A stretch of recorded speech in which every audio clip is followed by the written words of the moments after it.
Welcome to Mechanical Advantage Garage. I'm Kerry, and today I'm going to teach this hot Pontiac how to keep cool. So in this very well weathered, very heavy, very well stapled box is actually my radiator. And this was a radiator that was produced by a company called Alumitech Reproductions. And what Alumitech offered was a replacement radiator that looked 100% like your factory Harrison 4-core radiator, but was actually aluminum, right? So not a copper old traditional radiator. And just so we can see here, let's open the hood. All right. So what I have in the car right now is my original Harrison 4-core radiator. And years ago, I worked at a radiator shop on Long Island, and I actually, helped recore this radiator as part of my training there to learn how to braze together old copper radiators. That company, I think, has since gone out of business, but I have this radiator. It's been in the car for near 20 years. And it's looking a little worse for wear. I mean, you can see some corrosion here on the outside. If you look down in those fins, they're not looking great. There's a couple spots where there's some, green copper corrosion. And I think someone in our comments had pointed out that any place you see that in the tubes, that's where you have a leak. And I'm inclined to agree, except that this radiator actually holds pressure pretty well. And it does vent to the ground through the cap. I really need to put a catch can on there. But yeah, it's not looking so great. So cue opening this box. Not that this serves to be a review for this company, because I don't think they're in business anymore. But this was actually really well packed. And I'm kind of glad, because this has been, well, it's basically been sitting in my parents' garage for quite some time. I actually bought this, I think, in about 2007 when I thought I was going to restart working on this car, and then got busy with life and a job and everything, and couldn't actually get around to putting it in the car. But here we can see, the aluminum top for it, which looks, if you look here, of course I can't get the cap out, looks almost identical to the filler neck that's in there. And I think you can even see the ridge that's there too. But let's pull this thing out and we'll do a side-by-side comparison. So here's the radiator fully unboxed. And the first thing I've noticed is that although it has the ridges up here, it's not quite 100%. The stock one has more of these ridges and actually says Harrison in the top. But I'm not really that concerned with it. The other interesting thing is, look at these welds. These are actually really good welds. I'm kind of impressed by them. This thing looks really well put together. And I'm kind of hoping it is really well put together, since there's no way for me to return it now. This was quite an expensive radiator back in the day. I want to say I paid $700 for it when I first purchased it. But I'm hoping that it will help me keep the car cool. Now, looking down inside of it, instead of having 4 small tubes, this has 2 very large tubes that go. This is what they call a 2-core radiator, and that seems to be common with a lot of aluminum radiators, that rather than run 4 individual pipes through the center of it, they run 2 very large ones to get more surface area. Actually, I don't know which would have more surface area, 4 or 2.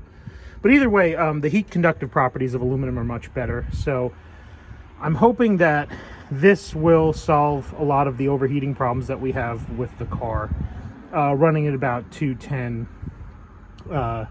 thereabouts on the highway. So let me put this in and see. We'll put some fluid in it and see how it does.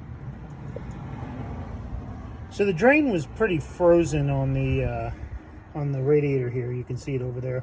I couldn't get it to budge, so I've loosened the hose and I'm just letting it drain out kind of slowly. into this catch can so I don't make a huge mess in Lucor's parking lot. In the meantime, I want to get on these trans cooler lines down here at the right there. You can see there's one there and one here. Now, since I dumped all that tranny fluid on the road, these should not have any fluid in it, so I can loosen these up. These are actually coming loose pretty easily, so I'm pretty pleased with that. And I should have this radiator out very shortly. So here we have the old radiator out, and you can see this thing is pretty beat. If it looks wet, it's because I didn't do such a great job in keeping all the fluids contained, although I did get most of it into the catch bottle underneath. Yeah, coming around the front side here, oh, you can see where there's been some fan impacts, and in general, not in great shape. And you can see some corroded fins over here. I don't think I'm going to put the auxiliary fan in the new radiator right here, just because I want to see if it cools on its own without the assistance before I go ahead and hook that electric fan up. Also, I do want to convert to a bigger electric fan and get rid of my mechanical fan at some point, and I want to do that when I convert to fuel injection, so that the Holley Sniper can actually power the fan and control it.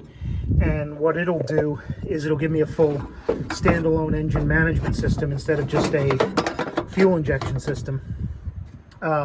Overall, core support's not in bad shape. I do have a new one of these panels in my house, but since I'm not doing any body work just yet, I wanted to hold off on taking the whole nose off the car and replacing this panel, because it is kind of a big job.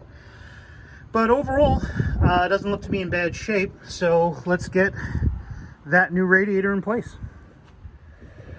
So one of the annoying things I did notice about this radiator is these grooves don't line up with the old radiator mount. I did manage to sort of squeeze it on here, so this radiator is not going anywhere, but it is a little annoying that the bracket doesn't sit completely flush. I'm gonna have to figure out a new solution for that. Maybe slot those holes for the bracket so I can slide it over a bit. I can't slide the radiator, even though I have a lot of room here, I can't slide the radiator over this way because the bottom hose mount interferes with the bottom radiator mount. So it's just one of those things where it's just slightly off, and there's nothing I can do about it. So now it's time to fill it, and I'm using the Napa version of DexCool just because it was on sale and cheap and already 50-50 diluted. And it says this takes about 4.5 gallons to fill the whole cooling system, but I didn't really drain the block, so I'm thinking it's going to take about 3 of these big jugs right here, these gallon jugs, to fill up the radiator. And then I'm going to put some tranny fluid in the transmission because I don't want to burn up the tranny any worse by firing it without any fluid in it. And then we'll fire the car up and see if we can get it to overheat. So let's get it filled. If I can do this without making a huge freaking mess. I seem to be prone to making big messes everywhere.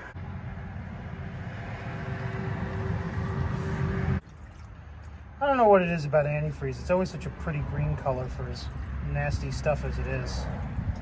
You know, I mean, it's not as bad as oil or tranny fluid.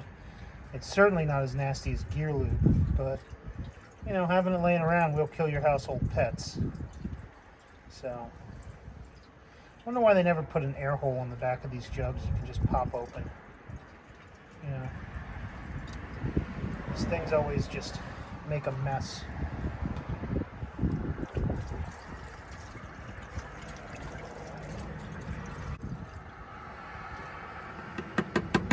And that is jug number 1. Here comes jug number 2. There we go.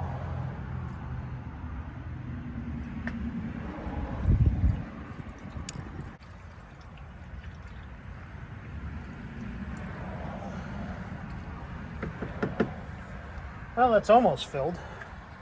One more jug and that should do it. Let's just get this in there.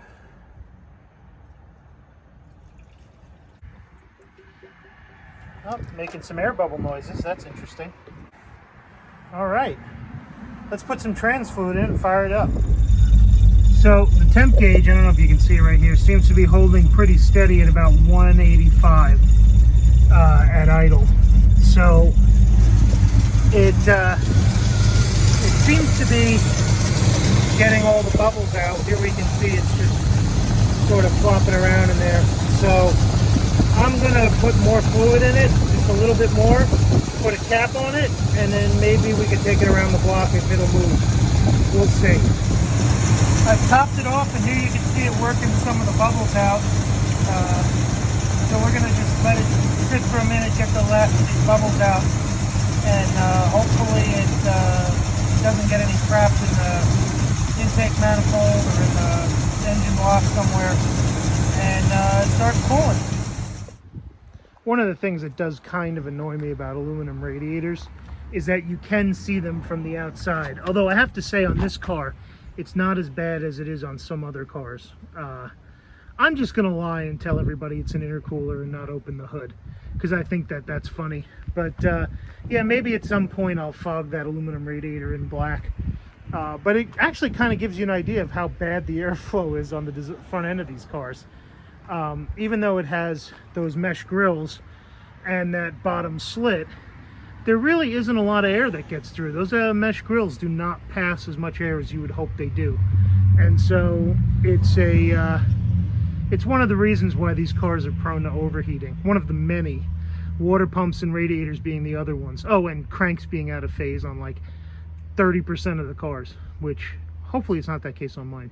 But yeah, the being able to see an aluminum radiator from the outside is a little bit annoying, but I'm not gonna sweat. So the car's been running for about an hour now, and the temp's only up to about 190. But I'm trying to get to like highway speeds here to see if I can get it to overheat where it used to be. And it doesn't seem to want to do it. It just seems to be sitting at 190. And that's a good thing. You know, I'm kind of happy with that.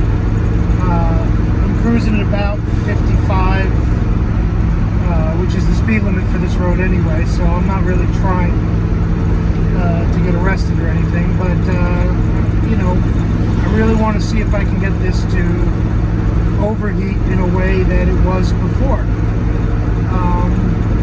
Yeah, so seems to be working okay. Yeah, it's dropping down to about 185, so that's always a good sign. So now we've been driving about an hour and 20 minutes, and so far it hasn't gone above 195. I even dropped it back into second gear to do some pulls up to 70 and then down, because 70 is where it likes to overheat, and that's where it would spike. But about 65 miles an hour, it just cools right off back to 180, 185. So it seems to be working pretty well. Also, the transmission seems to be behaving itself a little better. It's still slipping, but I guess if we're not overheating it with the 210, 215, 220 with the old radiator, then it likes to behave itself.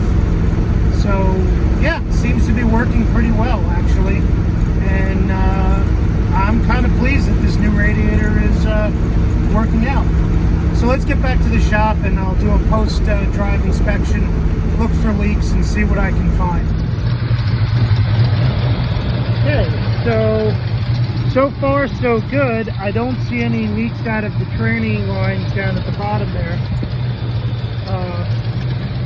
Looking over here, and yeah, I don't know if you can see down there. So it looks like there's no leaks out of that. I am a little concerned about this area right here, because I've noticed that there is a wet spot right here. But I think that might just be the hose. If you look, the hose is kind of coming loose a little bit. So I'm going to try and tighten that down, see if I can do something about that. But overall, you know, looks pretty good. Overall, I'm pretty pleased with the car and how that new old radiator is performing. There's still going to be a few things to work out, and yes, the tranny is still slipping, and I know it's kind of a bear to drive around a car with a slipping transmission, but things are in motion about that. Hopefully I'll have a new transmission in the next couple of weeks, and we can stab it in and get back to burnouts and donuts until the next one pops. I'm just kidding. I'm not going to take it easy, but I'm going to take it easier than I was before on that old transmission that I didn't really service before doing hooligan stuff too. So anyway, if you like the video, thank you. If you don't like the video, get at me in the comments. If you like it, get at me in the comments. I love talking to you guys. And don't forget to like, subscribe, and I will see you next video.